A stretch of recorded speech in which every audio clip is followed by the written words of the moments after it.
ये है AP news network और आप देख रहे हैं आखिर प्रहरी, खबरों की पड़ताल तह तक।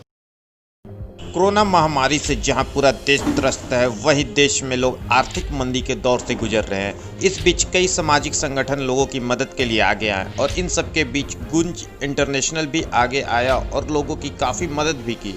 आज हमारे पटना ब्यूरो सुरेश कुमार मिश्रा गुंज इंटरनेशनल के स्टेट कोऑर्डिनेटर शिवजी चतुर्वेदी से खास बातचीत की। इस दौरान क्या कहा गुंज इंटरनेशनल के शिवजी चतुर्वेदी ने, आप भी सुने। आज पूरा विश्व वैश्विक महामारी कोरोना से जूझ रहा है। उसके चलते आर्थिक आपदा भी पूरे विश्व में आ चुकी है और लोगों की स्थिति खराब होती जा रही है और उसमें मदद करने के लिए आए हैं बहुत सारे समाजसेवी संस्था। उसमें अग्रगणी है अंतर्राष्ट्रीय समाजसेवी संस्था गूंज। आइए बात करते हैं गूंज के प्रतीक शिवजी चतुर्वेदी से। और शिवजी, सबसे पहले हमें ये बताएं कि इस महामारी में जहां बहुत लोग आर्थिक संकट से जूझ रहे हैं, रोग से भी जूझ रहे हैं, आपकी संस्था किस तरीके से लोगों की मदद कर रही है? धन्यवाद आपका। बेसिकली हम लोग शुरुआत से ही जब ये महामारी स्टार्ट हुई तो हमें लगा कि चूँकि पूर्णतः आर्थिक तौर पे जो भी लोग इसमें डेली वेजर थे, जो डेली कमाते थे, डेली खाते थे, उनका कोई रोज़गार का साधन नहीं बचा, चूँकि सबको घर में रहना था, सोशल डिस्टेंसिंग और उसको फॉलो करना था, गवर्नमेंट के जितने भी नॉर्म्स थे उसको फॉलो करना था, तो सारे लोग घर में बंद थे और ये वक्त की मांग भी थी और इसमें लोगों का जो रोजी रोटी था वो ठप हो गया था। तो हम लोगों ने सोचा कि क्यों ना हम लोग, जब ऐसी महामारी है तो लोगों की मदद करनी चाहिए। तो हम लोगों ने लोगों को राशन किट के माध्यम से राहत पहुंचाने की कोशिश की। इनिशियल फेज में हम लोगों ने वैसे लोग जो डेली वेजर थे या फिर माइग्रेंट लेबर थे या गांव में बहुत सारे लोग जो जाके काम करते थे, उनके बीच में राशन डिस्ट्रीब्यूशन का काम स्टार्ट किया और अभी तक हम लोगों ने करीब 1.6 मिलियन केजी राशन करीब 1 लाख प्लस फैमिली तक अभी तक हम लोगों ने पहुंचाया है। सर, गूंज हमने सुना है किसानों के लिए भी काम कर रही है, तो किस तरीके से आप किसानों के लिए काम कर रहे हैं, किस तरीके से आप किसानों की मदद कर रहे हैं? मुझे ऐसा लगता है कि किसान जो हैं इस महामारी की, हम लोग अगर बात करें खासतौर पर, किसानों ने इस महामारी में भगवान के रूप में काम किया, क्योंकि हमारे पास अनाज था, इसलिए जो लोग थे उनके भूख से मौत नहीं हुई किसानों की वजह से ही। तो किसानों ने बहुत बड़ा सहयोग किया हम सब लोगों को। बाद में चूँकि ये ऐसे टाइम पे लॉकडाउन लगा था जो किसानों की फसल कटने का समय होता है, उनकी फसल को बेचने का टाइम होता है, लेकिन चूँकि लॉकडाउन था इसलिए कोई भी महाजन जिससे किसान जिसके पास अपना सामान बेचते हैं वो लोग किसान तक नहीं आ पा रहे थे। तो वो क्योंकि किसान जो फसल उगती है, जो फसल काटते हैं उसको बेचते हैं, फिर उसी पैसे से वो अगले फसल के लिए खाद बीज और जो भी चीज़ें उसकी खरीदारी करते हैं। क्योंकि लॉकडाउन के चलते वो लोग बेच नहीं पा रहे थे, तो हम लोग लगा कि जो हम लोग राशन इतना बाहर से परचेज कर रहे हैं तो हम लोगों को ये राशन डायरेक्ट किसानों से परचेज करना चाहिए। इससे एक तो ये फ़ायदा हुआ कि किसान जो है जिनका राशन बिक नहीं रहा है वो राशन हम लोग परचेज कर लेंगे, उनका राशन बिक जाएगा, उनको पैसा मिल जाएगा। दूसरा, हमें और ज़्यादा लोगों तक राशन पहुँचाने में सफलता मिलेगी, क्योंकि किसान से भी हम लोग राशन लेंगे, उसमें बिचौलिए का जो रोल है वो नहीं रहेगा। तो हम लोगों ने किसानों से अनाज खरीदना स्टार्ट किया, डायरेक्ट अनाज खरीदना स्टार्ट किया। दूसरा, हम लोग इसमें सबसे दूसरी चीज़ एक ऐसी लगी कि जो सब्जी बेचने वाले किसान जो सब्जी की खेती करते हैं, तो चूँकि लॉकडाउन की वजह से कोई बाजार खुला नहीं था, सारे मार्केट बंद थे, बहुत सारी सब्जियां जो उनके खेतों में थी वो खेतों में ही रह गई, वो बाहर नहीं निकल पा रहे थे। तो हम लोगों ने सोचा कि क्यों ना हम लोग लोगों तक सब्जी भी पहुंचाएं और इन किसानों को मदद करें। तो मैं एक वाकया सुनाना चाहूँगा अगर आपकी इजाज़त हो तो इसमें हम लोग मैं खुद गया, एक किसान जो बक्सर के किसान थे, जो गाँव है वहाँ के, वो हरी मिर्च की खेती करते हैं। तो हमने पूछा, दादा ये मिर्च आप कैसे दे रहे हैं? उन्होंने कहा कि बाबू 4 रुपये केजी हम मिर्च दे रहे हैं। ये देख के मुझे बहुत अचंभा हुआ कि 4 रुपये केजी, हम लोग तो शहर में 10 रुपये पाव हरी मिर्च कहते हैं और बाबा 4 रुपये केजी कैसे दे रहे हैं? मैंने उनसे पूछा, बाबा आप इतना सस्ता क्यों दे रहे हैं? बोले, बेटा ग्राहक है ही नहीं, कोई आ ही नहीं रहा है, तो फेंकने से अच्छा है ना कि हमें कुछ ना कुछ पैसा मिल जाए। मैं बोला, दादा नॉर्मल दिनों में आप कितना पैसा में बेचते हैं, कैसे केजी बेचते हैं? बोले, बाबू मैं नॉर्मल दिनों में 12 रुपये के आसपास बेचता हूँ। तो मैं बोला, बाबा एक चीज़ बताएं, अगर आपका जितना लागत लगा है उतना पैसा कितना पैसा होगा, इसमें आपका जो लागत है वो निकल जाए और आपको थोड़ा सा फ़ायदा हो जाए। तो बोले कि बाबू अगर 8 रुपये मुझे मिल जाए तो मेरा लागत निकल जाए, मुझे थोड़ा सा फ़ायदा होगा। तो हमने उनसे 8 रुपये केजी के हिसाब से हरी मिर्च खरीदा और उसके बाद उनके चेहरे पे जो संतोष था वो देखते बनता था। तो इस तरीके से उन्होंने जो सब्जी वाले किसान थे करीब 90,000 केजी सब्जी भी हम लोगों ने किसानों से परचेज किया डायरेक्ट। सर, हमारी आकर प्रहरी की टीम ने एक रिसर्च किया। हमने रिसर्च में पाया कि गरीबों के लिए सरकार काम कर रही है, संस्थाएं भी काम कर रही हैं, आपकी तरफ बड़ी बड़ी जो संस्थाएं हैं वो भी काम कर रही हैं। अमीरों के पास पैसा है, लेकिन जो मध्यम वर्गीय परिवार है, सबसे ज्यादा मार इन मध्यम वर्गीय परिवार के लोगों को ही पड़ी है। उनके बारे में उनको कोई देखने वाला नहीं है, सरकार देख नहीं रही, अमीर देख नहीं रहे, आपके संस्थाएं देख नहीं रही। तो आखिर जाए तो वो जाए कहाँ? आपकी क्या राय है? बिल्कुल, ये आपने सही बात कही और ये वास्तविक बात है कि लोग उनकी तरफ ध्यान नहीं दे पा रहे हैं। लेकिन ऐसा नहीं कि कोई भी ध्यान नहीं दे रहा। हम लोगों ने खुद इस पे काम किया।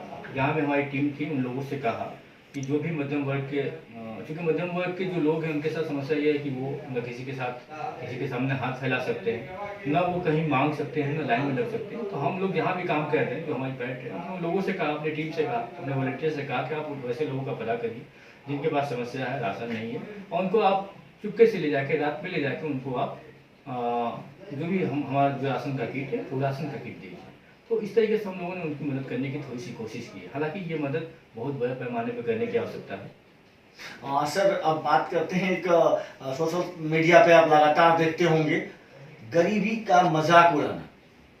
आप राष्ट्रीय संस्था हैं, कुछ अंतर्राष्ट्रीय हैं, कुछ राष्ट्रीय संस्था भी जो कि अच्छा काम कर रही हैं, मैं सबकी बात नहीं करता, लेकिन तथाकथित कुछ समाज सेवी कुछ सामान दे के फोटो लेते हैं। आपको नहीं लगता ये किसी गरीब के गरीबी का मजाक उड़ाना हुआ?